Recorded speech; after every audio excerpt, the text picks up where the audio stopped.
আমি সম্পূর্ণভাবে একমত পোষণ করছি। চাকরি স্থায়ী করে ফেলবে, জাতীয়করণ করে ফেলবে, সেই সক্ষমতা বা সেই ক্ষমতা কিংবা সেই সুযোগ জেলা কমান্ডেন্টের নাই। আছে? আপনারা বুঝেন?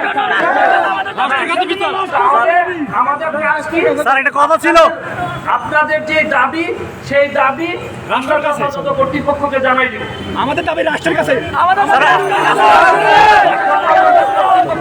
জানাই দিব।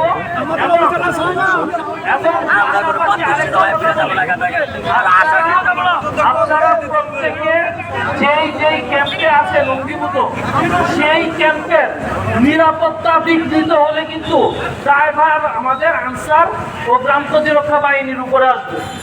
সুতরাং আমি সকলের কাছে প্রত্যাশা করব যে আমরা যেই কেপিআই গুলো বা যেই সংস্থায় আমরা নিরাপত্তা দিয়ে আসছি, সেই নিরাপত্তা ব্যবস্থাগুলো যেন অক্ষুণ্ণ থাকে এবং সেই নিরাপত্তা ব্যবস্থা অক্ষুণ্ণ রেখে আমরা যেন আমাদের যেই দাবিগুলো আছে যৌক্তিক দাবি, সেই দাবিগুলো আমাদের মহাপরিচালক মহোদয়ের মাধ্যমে সরকারের কাছে জানাই দিতে পারি। ঠিক আছে? তাহলে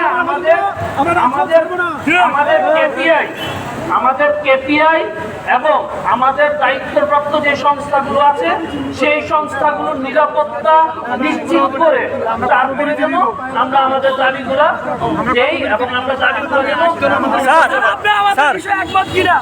আমি সম্পূর্ণভাবে একমত পোষণ করছি। এবং শুনেন আপনারা, আমি এই চট্টগ্রাম আনসারে 14 মাস যাবত আছি। আপনারা জানেন যে আমি এখন পর্যন্ত আপনাদেরকে কোনো কথা দিয়েছি কিন্তু কথা রাখি নাই, এরকম কোনো ঘটনা ঘটে নাই। বলেন ঘটছে কিনা? তাহলে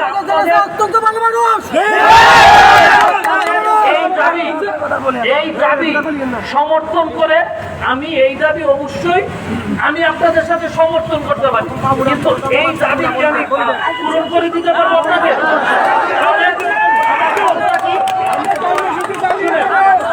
আমার ক্ষমতাটা কি বলেন তো?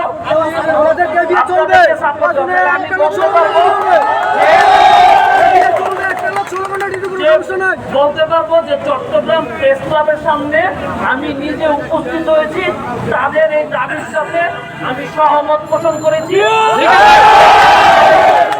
এবং যৌক্তিক যে দাবি সেই দাবি